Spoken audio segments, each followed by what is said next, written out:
Los Angeles needs to build a lot of buildings, especially after the fires. What's the process to get a building permit issued? That 8-unit project took us over 30 months to go from permit submission to permit approval. Our guest today is John Gregorchuk, who's a small developer, started from building ADUs to now bigger buildings. He's here to tell us what he's going through to get permits for his building and how it took 3 months to get a permit for just one tree. He's gonna walk us through the process. I'm Siama Korami. Welcome to California Insider. John, it's great to have you on. Welcome. Thank you for having me. You're a developer in LA, and after the fires, a lot of people are wondering, what's the process for rebuilding? You're a small developer, you've been trying to build in LA. Can you tell us about yourself and what is it like to build in LA? I'd say, I tell people I'm just a regular guy. I did grow up, my dad was a builder, but I took a regular career job working in corporate life, and I ended up buying a home and building ADUs in the backyard and just saving my money. Eventually got to the point where a lot of my friends were moving out of the state, they couldn't afford housing, and so I said, you know what, I really enjoy building homes. My dad is a builder, so I kind of have, through osmosis, learned a little bit of the trade. And I jumped full-time into real estate development, building actual apartment buildings in 2014. And so for me, what I've seen is just coming at it from an outsider, I'm seeing there's a lot of process in the city of Los Angeles that really doesn't need to be there. And so I spend most of my days just shaking my head in disbelief at what is being required, what is being asked for, and going over what it takes to build a home in the city of Los Angeles. What was your first project like? My first project was, I saved up all my money, I lived at home, and I bought the scariest house in a rough neighborhood. And my first project was bribing my friends with pizza and soda to help me paint the house and fix it up. And I saved enough money, and I had all my friends, we all lived together and we were all roommates, and the market improved that I was able to get a construction loan and build my first accessory dwelling unit in 2016 in Los Angeles. And so that was a 4-bedroom, 2-bath, 1,200 square foot accessory dwelling unit, ground up construction right in my backyard. After that, I kind of kept following the refinance and keep buying single family homes and building ADUs. And so after that, I did the same thing. I bought a single family home. I moved into it with some friends again, and then saved up money. In about a year, I was able to have enough money to convert the garage into an accessory dwelling unit. So in that case, I did what they call a garage conversion accessory dwelling unit. That completed in 2018, and my wife and I, we got married and we moved right into that ADU. And so that was my second project. It was a 2-bedroom, 2-bath, 780 square foot, just very modest accessory dwelling unit. And then did you get into building after that? Yeah, so after that, I said, you know, this is really fun. My job was going really well. And what I did is I was hiring my family to kind of work as the contractors, and then I handled all the financing. And so the next thing I bought was a triplex where I fixed it up, fixed everything I could, and then converted the front unit into a 4-bedroom instead of just a 2-bedroom. And then I went from there. I convinced my family to go in on a project with me. And so we bought a piece of land in South LA, and I designed an apartment building. And so this was my first apartment building. I thought I had the greatest idea. It's a small lot, but I figured out a way to fit 24 units on it. And as I went through the zoning and the planning and the permitting process, 24 units turned into 14, 14 units turned into 10, and ultimately 10 units turned into 8. And so while I was working my regular job, we broke ground and we finally got our permits for an 8-unit apartment building. And so that's my first step into like true multifamily development. And you have faced some difficulties in the permitting process. Can you tell us what's been like? Yeah, so that 8-unit project took us over 30 months to go from permit submission to permit approval. For context, my dad was building in the early 2000s. He did a 21-unit building, and that permit was approved in 4 months. The permit fee only cost $50,000, even though it was 21 units. In comparison, our permit took 30 months and cost $130,000 to get done. So the permitting process in the city of Los Angeles, and it sounds like for all of California, but I only know LA really, the permitting process is just getting out of hand. Currently, we're finishing up that 8-unit project, and I secured entitlements for the next project, 59 units in the San Fernando Valley. And the process has been mind-blowing. I thought it was tough with 8 units. When you jump up to 59 units that have an affordable housing component and all these different issues, it really becomes a totally different mess to deal with. In this process, was there a point where you thought you may not get the permit? Yeah, so with the 8-unit, it really just felt like as long as we kept banging on the door, eventually it would open. With our newest project, which is 59 units, it really was uncertain. So my father actually started the process back in 2014. So now we're over 10 years later. We didn't get our approvals until 2024. And so it took 10 years just to get entitlement approvals. And now my plan was, I thought, you know what? Now that we have entitlements, we should be able to get our permit within a year. And it's now May. In about 5 days, we hit a full year of our permits, and we still do not have our permits for this project. Tell us about the process. You got involved with this bigger development. Now it's a serious development project. You have 59 units. What was this about? How did it start? We started about 10 years ago. In 2014, we purchased the property.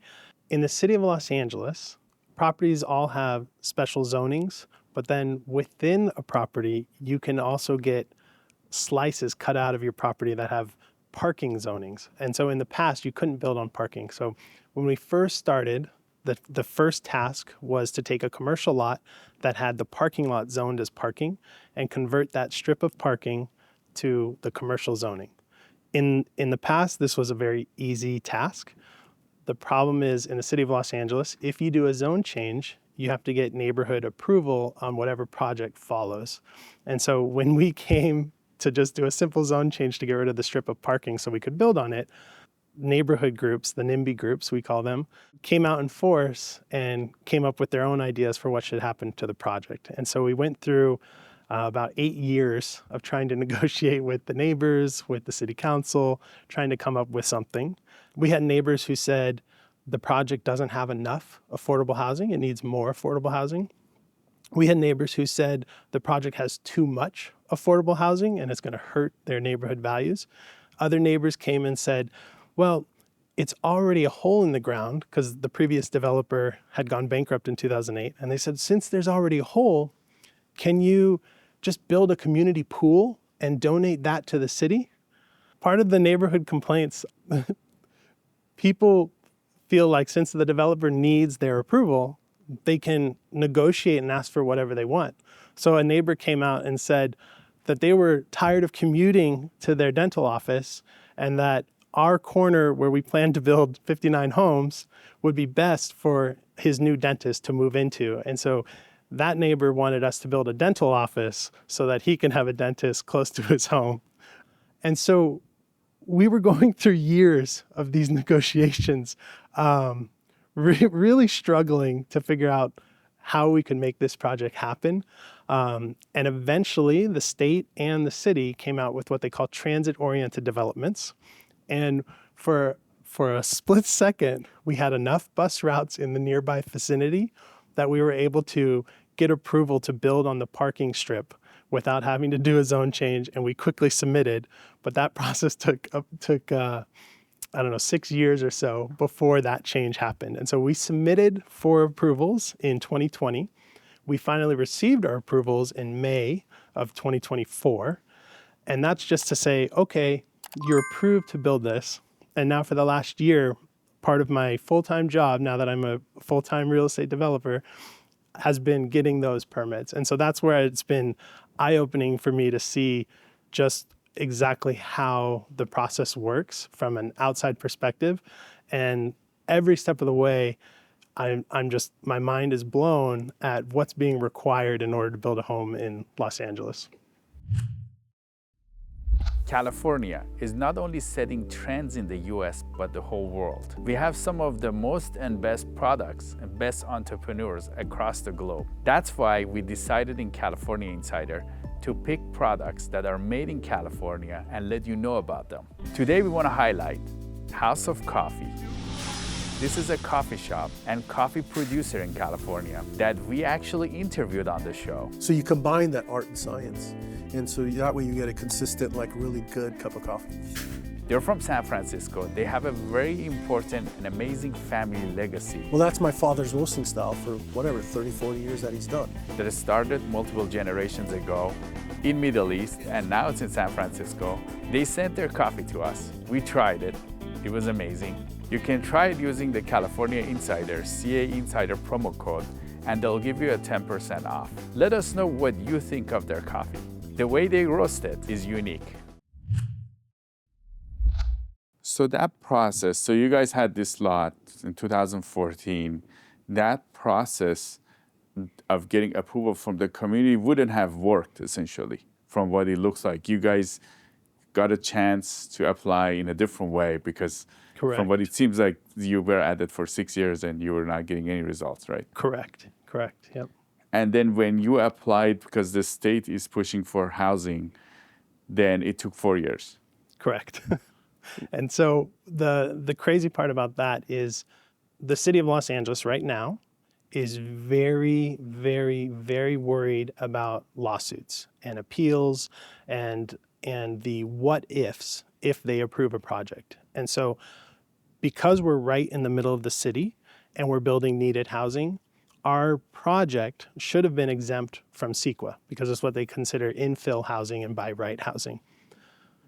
However, our city planner and the city of Los Angeles and the planning director were concerned that somebody might sue them or might delay the project. And so they preemptively required a CEQA review for us to build this project. And so for many people, CEQA can take way more time than it took for us, but our process was still, it took 4 years. So we had to do traffic studies. We had to do tribal consultations to make sure that if there are any artifacts or anything that we have the right contacts in place to communicate and make sure things are covered. We had to do extra soils reports, extra analysis. We had to hire outside consultants to help with all the CEQA reviews. And so all of that takes time. And part of the problem, actually, I think it's one of the biggest problems, is if a neighbor doesn't like your project, it costs them $116 to appeal your project. So for $116, they can delay your project about a year in appeals for $116. If the city was to deny our project, it would cost us 100 times more. It would cost us $16,000 to appeal a denial. And so those appeal processes cost the city millions of dollars every single year. And so what they try to do is put developers through CEQA or put developers through more hoops, in hopes that they'll cut off the appeals and nobody will appeal a project. What's the next step for you guys? So now that we have our entitlements, now we're going for our permit. So this is where we go to the Los Angeles Department of Building and Safety, and we So submit. this is just the beginning, right? Correct. Yeah. 10 years to get here. 10 years to just be told, okay, you can build some homes in the city of Los Angeles. And now we submit to the actual building department. So this is where the actual engineering happens. This is where the actual design of how do we make sure these units are accessible happens. This is where the fire department reviews, is this going to be safe for people? All of that happens after entitlements. And so we've been going through that process for about a year now. And the way that process works is you submit to the Los Angeles Department of Building and Safety, and they give you a checklist of all the different agencies and departments and what they call clearances you need before they can issue your building permit to actually break ground and start your project. In our case, we needed approvals from 10 different city departments, and that spanned 30 separate individual clearances that they call it. And so those clearances sometimes are separate permits, sometimes they're just a checkbox, sometimes they're just a series of letters or emails to get approval. But no one person at the City of Los Angeles can explain how to go from submitting at LADBS to getting your permit issued, because that clearance process is so complicated that nobody knows what one department does or what another clearance team does. It's very frustrating as an applicant, as a builder, trying to get your approval, because you'll say, oh, thank you for this list of clearances. How do I get this one cleared? And the only answers you get are, oh, talk to this person. And that person will say, talk to this person. And that person will say, talk to this team. And you go round and round, sending messages through their online portal where they take a week or two to respond to you each time until you finally get in front of the right team to get your clearances approved. And you made a diagram of this, right? Yes, yes. What made you do that? I was blown away by the process and that nobody could tell me how to get a single clearance. As you can see, the top section is going to be reserved for me. This is the applicant. This is your work. Correct. As a developer. Correct. And then the bottom section in yellow is going to be all the different city agencies and different city responsibilities. Departments. Correct. So I was blown away at the tree process. Like I could not believe how complicated it was. So I created this entire thing to really show everybody, is this really the process that LA uses for getting a tree permit in order to build a project? So this is just for trees? This is just for one of those 30 clearances for the street tree. So if we were to zoom in to this section right here, you can see as an applicant, I submit my plans. They come down into a system called ePlan, and the Los Angeles Department of Building and Safety will review and issue corrections. One thing you'll learn is that they always issue corrections. So you come up with a plan, you come here, you apply, and then they issue corrections, and then you have to, it goes back to you. Correct. So now we follow this line and we go up. Back up. We make our corrections, we resubmit, it goes into ePlan, they review it. Hopefully everything's good because we address their corrections. Then the city will generate an invoice. For the 8 unit, that invoice was $130,000. For this one, it's a lot more expensive, as you can imagine. We go up, we pay the invoice to start the process, and then we go back down, and then once we pay, then the city will look at it and say, these are your required clearances. So they'll give us a document, and it'll say, you need these 30 clearances. In our case, it was 29. As we went through the process, they said, oh, you need one more. So we have a total of 30. We have to review that checklist, and then once that checklist is created, this is where we see all the different documentation and all the different plans that we need to submit to the city. So we go back, we create even more plans, even more sheets to address all the different clearances, and we go down into the city clearance process. So if we look here, these are the city departments that we had to deal with. So there's about 10 of them here. Correct, yes. So, and each department has their own process and their own procedures, their own teams, and sometimes they don't even like each other, so you can't get them to talk to each other.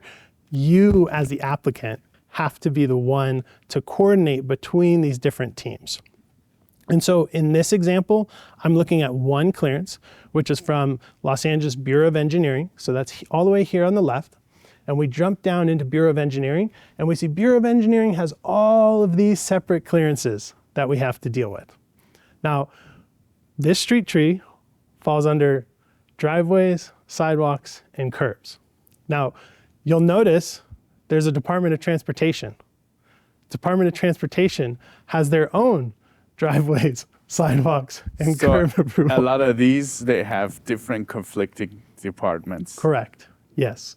And so when we're trying to get this street tree, I was blown away at the level of bureaucracy in order to get one tree. And so I started drawing it because I thought I was losing it. because I could not believe that a process could be this complicated for something. So when we follow this clearance, if we follow this line all the way around and we go back up to where it's my turn, I have to create all the plans, the documentation to showcase how we will comply with the sidewalk, curbs, and ramps. To do this one tree. To do this tree. To put this tree in place, right? Correct. To plant it. Okay. Correct. So I submit to the Bureau of Engineering, and that drops down in the Bureau of Engineering has their own system, because every department has their own system in the city of Los Angeles. So I submit to their customer service request portal, and I drop my plans, and then the city reviews. They issue corrections, because they always issue corrections, and then I go up, we make our corrections, we resubmit, and then we say, oh, we get our clearance, right? No. In this case, the correction was, you need Urban Forestry Division approval before we'll give you your clearance. So I said, how do I get that approval? I go up here, I create the documents that Urban Forestry has. They have their own process. Thankfully, it uses the same system because it's within the Bureau of Engineering. I submit a ticket, they review it, they issue corrections because they always issue corrections. And how long does it take, this whole process of creating and getting the correction? Anywhere from a few days to a few weeks. Depending on which department at the city you're working with, some are faster, some are slower. And unfortunately, when you submit to this customer service request portal, you get to ask one question at a time, and you cannot update or respond to your question until the city of Los Angeles replies back to you. So in this case, I had my request sitting for weeks, and the only option I had, because we don't have phone numbers and the in-person offices have been closed, is I could create a second ticket where I ask them to, hey, can someone make sure I submitted this right? I haven't heard anything. Or you can upload a new attachment. And so what I started doing was uploading an attachment that was a PDF, and all the PDF said was, please respond. And so after 2 weeks would go by, I'd upload my please respond PDF. So hopefully they would get some notice that there was a new document, and that new document would just say, please respond. So we went through Urban Forestry. Urban Forestry finally responds, and they tell me you need a bond in order to get a street tree. So you need a surety bond. So if you're gonna cut the sidewalk, if you're gonna plant a tree, the roots might break the sidewalk, or you might not finish the project. And so they ask you to get a surety bond to make sure that you finish the projects. So, which is that one tree? Just for one tree, correct. And so we go, okay, tell me how to get a bond. So I go up here, the bond has their own process. They tell me, well, you have to email the bond guy. And I found this very confusing, that we have systems and process for everything, but when it comes to the bond, they said, email this individual. So I do what they say. I emailed the individual reviewed it. He had corrections, because they always have corrections. His corrections said, you need to get a Bureau of Engineering A permit. An A permit is a type of permit for the sidewalk. So if you're redoing a sidewalk, it's called an A permit. So I continue down this process. So here is our A permit. I have to go up and prepare separate documentation for the A permit. I come down here, I submit it, and now we have a new system to submit for an A permit. So I submit it into the new system. The city of LA reviews. They issue corrections, because they always issue corrections. Once I make those corrections, we come back around. Then the city, the Bureau of Engineering, generated my invoice, which means now I have a permit. I come up here, I paid the invoice. That means I finally have my A permit issued. So I think this is great. I can now get my street tree permit. But no, if you follow this around, who asked for the A permit? It was the bond guy. So I come back here, and that's one of my corrections to the bond guy. So I come down, I issue him, I say, hey, I have my A permit. He looks at me on the email, a week or two goes by, and he says, why are you emailing me? Your A permit has already been issued. So this is an email chain where he tells me to get an A permit, I get an A permit, and then he replies back to me saying, what do you need me for? So I go, okay, I guess I'm approved. So I go here, I follow this all the way around, and I go, cool, I got my bond. Now I can go back to urban forestry and I can get my urban forestry approval. Well, urban forestry said, no, you don't actually have a bond. The bond guy never gave you a bond. And I said, but he said I'm good to go. He said I have my A permit. What more do I need? Urban forestry didn't know what to do at that point because urban forestry is their own team and the bond is their own team and the Bureau of Engineering is their own team and nobody talks to each other. So they said, I don't know. So I said, well, I'll just go all the way around and I'll come back to Bureau of Engineering and I'll tell the Bureau, hey, I went through all of these steps and I got my A permit. Can you please issue my clearance? Bureau of Engineering looked at everything and they said, we need a letter from urban forestry saying that you're good to go before we can issue your clearance for driveways, sidewalks, and curbs. So before I could get that one clearance out of 30, I had to get a letter back from urban forestry. But urban forestry didn't know how I could get a bond, and the bond guy didn't know what was required because he said I already had my A permit issued. So I essentially went through this process and I drew all of this out so that the team could see, here's what you had me go through. This is what I've done. Where in the process is the miscommunication? And that's where another one of my 30 clearances also needed a surety bond. And they sent me a piece of paper that said, here's your bond estimate. And that was the trigger word. Bond estimate was the trigger word that I needed to figure out that there was a separate team that just prepared the bond estimate for the street trees, which it's not you email the bond guy. This process here for the bond is actually a separate team. And finally, I got in front of that separate team and I went through their process. They took a look at my request for the bond and they said, okay, in order for us to prepare a bond, you need an A permit. And I said, oh, that's why he said I need an A permit. And I said, thank you, here's my A permit. So I showed them the A permit. They said, oh, okay, now you need to select the option for street tree. And so I took screenshots and I showed them, I don't have an option for street tree. They gave me instructions, it was very nice, and it had a screenshot of their system, and it said, it showed a tick box for requesting a street tree. On my end, on the consumer side, on the developer side, those boxes don't exist. So it wasn't until I finally got them on the phone, screen sharing, that they said, oh, yeah, we hide that from the developers. It's only the back-end staff that can do that option. So, okay, fine. We finally got that figured out. I said, can you issue me the bond estimate now? They said, sure, but we need you to pay the preparation fee. So I had to pay $1,000 to prepare the bond estimate. It was just over $1,000. And I got the bond estimate. I paid the fee. I said, okay, here's the money. We just want this tree. Here's your $1,000. Can I have my estimate? I come back, a couple weeks go by, and I get a notice that a bond estimate has been prepared and it's ready to go. I open the bond estimate, which is what I need for my bond approval. I open it and I look at the math and I add it up and the math doesn't add up. So my bond is supposed to be just over $1,000. And I reply back asking, hey, can I get some clarification on this?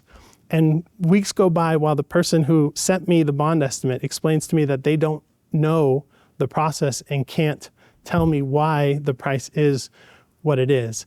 And so what was the price? The price, I'll have to get back to you because the exact numbers were, I think, $900 for the actual tree bond and then $200 for like a contingency fee. And so it was just over $1,100.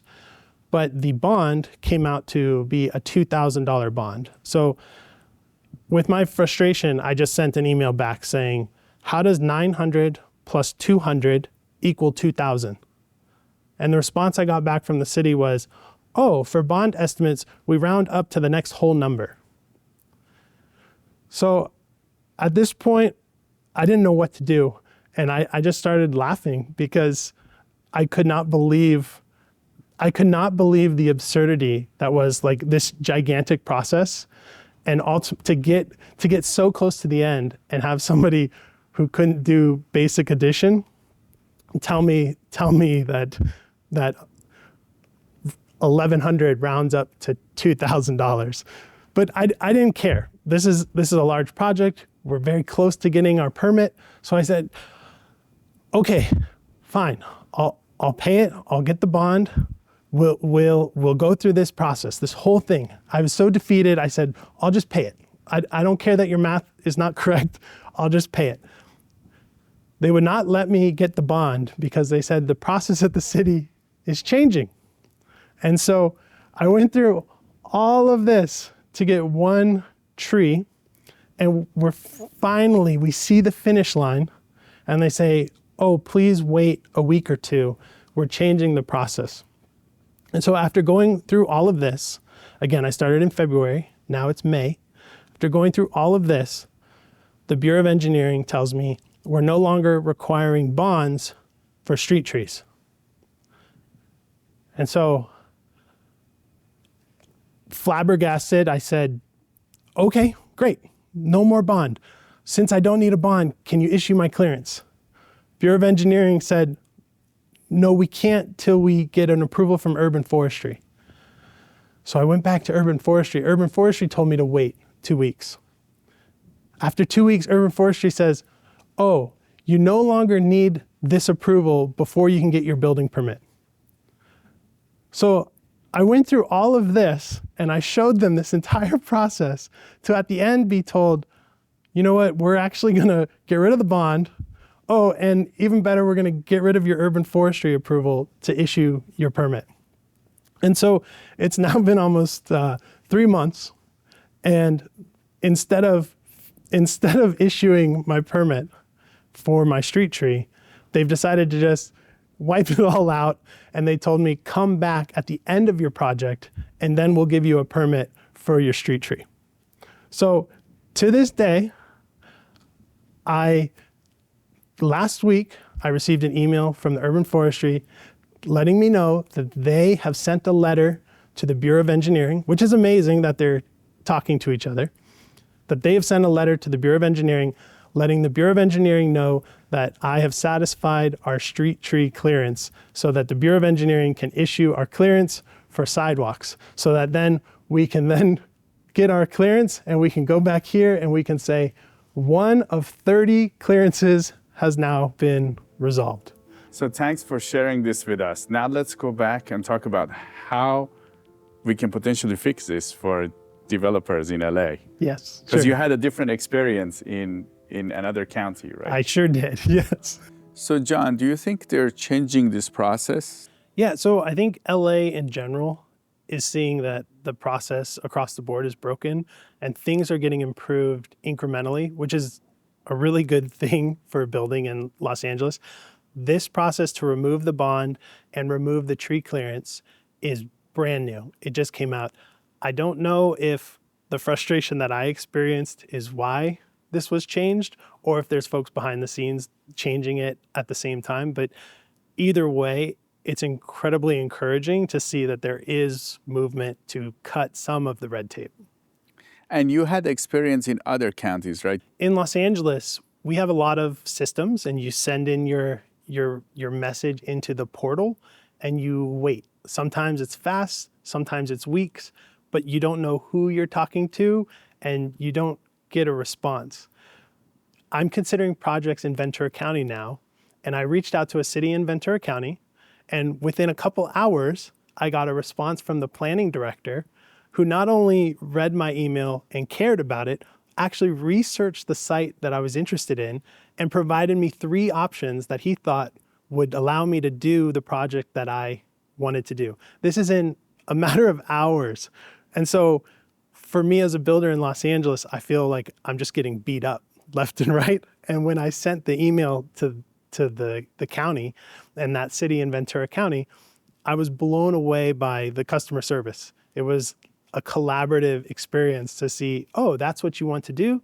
Here are ways that you can do it. Here's how we can help. Here are the different people in our city who you can call or email or go into the office and talk to, who will explain the process and help you do and build homes in our city. Now, what do you think LA needs to do to help you guys? To be honest, I think Los Angeles has a culture of fear when it comes to approving projects. And so our planner faced this where they were scared of the lawsuit because anybody can file an appeal for $116 or sue the city if they approve a project. And so I think the number one thing that the city could do is really take on a culture of collaboration with builders to say, hey, you guys build the homes we need. What's getting in your way? How can we remove that? What is important? What's not important? And right now, I think process has taken over and people don't understand that first principle of why does this even exist? And instead, it's just been a snowball of added bureaucracy, added clearances, added approvals, where people don't know why they exist, but they're too afraid to make a decision that would move them away. So the processes are there, but people really don't know why these processes are there and why they have to go through these. That's been my experience. It's been frustrating for me, but yeah, that's been my experience. And I think it doesn't take money. It doesn't take a new piece of software. It really doesn't take much. It takes leadership in the city celebrating the people who take risks to build homes. It takes the leadership in the city demanding accountability for the different teams that approve these homes. So that's the planning department that improves the entitlements, but it's also the Department of Building and Safety that approves and issues the building permits. But it's also all of those sub-teams that we looked at in that flow chart. There needs to be a culture of let's get homes built, not a culture of let's do whatever it takes to cover ourselves so that we don't get in trouble. And somebody probably has to do a bigger chart and track other developers that are going through this process to see what the whole thing looks like, right? Correct. So the chart that we looked at was 1 clearance out of 30 for to be honest, a small project. 59 units is the biggest I've ever done, but it's small for what a lot of builders in the city are doing. And so we have builders who are doing 200, 500 unit projects, and these are amazing buildings with amazing amenities, but I can only imagine how many years they sit in the planning process and in the permit process waiting to get their approvals as they slowly inch closer and closer, checking off 1 clearance at a time. And does this increase your costs too? Do you think it's contributing to the high cost of housing? Definitely. Just sitting and waiting? Definitely. There's the actual costs that are very easy to see, the holding costs of the land, the property tax, the security. Those costs are easy to calculate, easy to see. I would say the hidden cost is the length of time it takes to get a project approved adds a tremendous amount of risk to a project. And so projects are funded by investors. And so when investors look at the city of Los Angeles and they see negativity towards future landlords or negativity towards developers or an uncertain approval process, they say, why would I want to invest my money in the city of Los Angeles when it might take 5 years to get approval when I can invest that money in Arizona or I can invest that money in Texas and I can build homes there? And I think that's why a lot of people cite Austin. Austin saw a decrease in rents because in Texas, they allow builders to build very quickly compared to Los Angeles. And so builders flocked there. They said the investor dollars went there and builders went there. John Gregorchuk, developer from LA, it was great to have you on California Insider. Good luck with your project. Thank you so much for having me. We hope that this process has already changed. But what do you think of this process? Do you think the process being so complex has to do something with the LA residents not wanting the development and the culture should shift at the city and with the people? Let us know what you think. We read all of your emails and comments. You can email me at siamak@californiainsider.com. This is Siamak Korami with California Insider, and we'll see you next time.